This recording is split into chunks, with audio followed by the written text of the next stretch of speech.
Bonjour, je suis Jérémy Hop, conseiller immobilier sur Lyon et l'Est lyonnais pour le réseau Yadé. Et dans cette vidéo, je vais vous donner 8 astuces pour réussir votre annonce immobilière.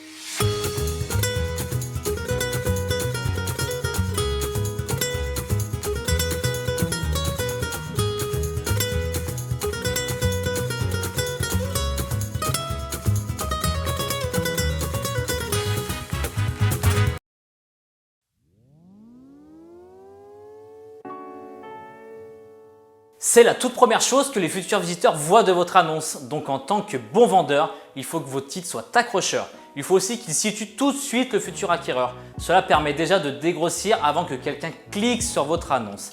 Si vous vous contentez seulement de mettre maison à vendre avec jardin sur Lyon, vous pensez bien que 99% des personnes qui recherchent une maison recherchent un jardin et qu'ils recherchent généralement dans votre secteur.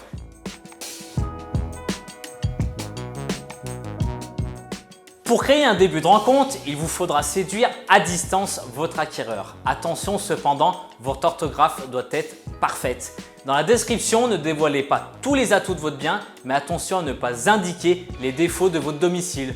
Je ne vous dis pas de ne pas le dire, il faut être transparent avec votre acheteur, mais il faudra plutôt en parler lors de la visite. Si vous avez déjà été vendeur dans votre vie ou vous l'êtes en ce moment, vous savez très bien que le dernier mot revient toujours à madame. Alors oubliez les détails techniques dans l'annonce et privilégiez plutôt l'émotion.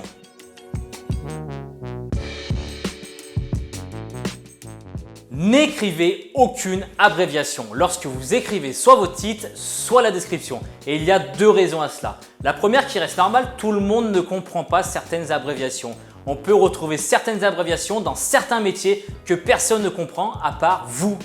Par exemple, si je vous parle de DTT, je pense que cela ne vous dit rien. Et pourtant, c'est votre dossier de diagnostic technique. Deuxième chose, l'indexation des moteurs de recherche Google où le site d'annonce ne comprend pas les abréviations. Alors, vous risquez de passer devant de nombreux acheteurs potentiels. Par exemple, si vous mettez appartement 3P 60 m², la personne qui tape 3 pièces dans le moteur de recherche ne trouvera pas votre annonce.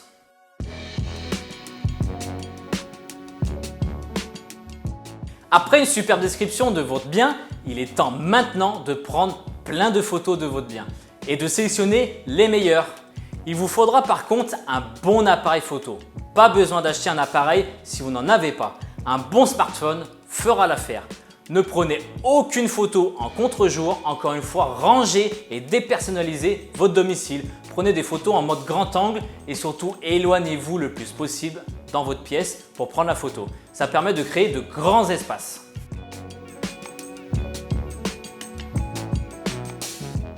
Si vous êtes déjà un vendeur ou un commercial dans votre métier, l'entonnoir de vente doit vous parler. Sinon, je vais vous l'expliquer.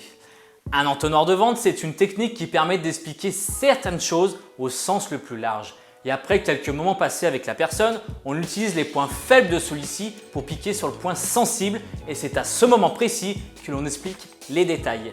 Dans votre annonce, vous pouvez faire la même chose. Au début de l'annonce, partez sur une explication large pour finir dans une explication dans les détails, principalement sur les atouts de votre maison.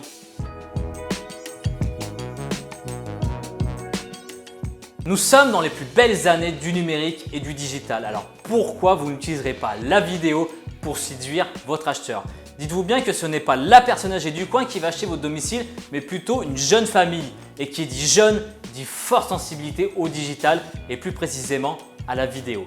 Alors demandez à un ami, un drone ou un joli appareil photo qui fait de la vidéo et lancez-vous dans la présentation de votre domicile.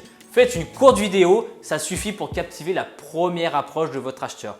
Importez-la sur YouTube et mettez le lien dans la description de votre annonce.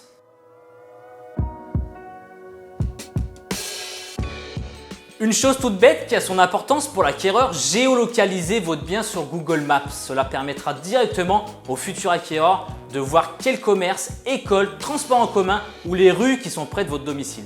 Pareil que pour la vidéo, allez sur Google Maps, géolocalisez votre bien et créez un lien de géolocalisation que vous pourrez insérer dans la description de votre annonce.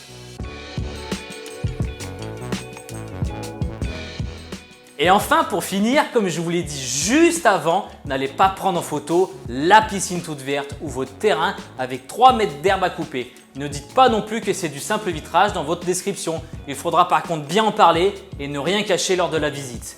Au contraire, si vous avez une belle piscine remplie, une cheminée fonctionnelle, un terrain où l'herbe fraîchement coupée, une grande pièce à vivre rangée et dépersonnalisée, du double vitrage, alors allez-y, foncez. Mettez en avant ces atouts, n'attendez surtout pas la visite pour en parler. Il faut séduire votre acquéreur tout de suite.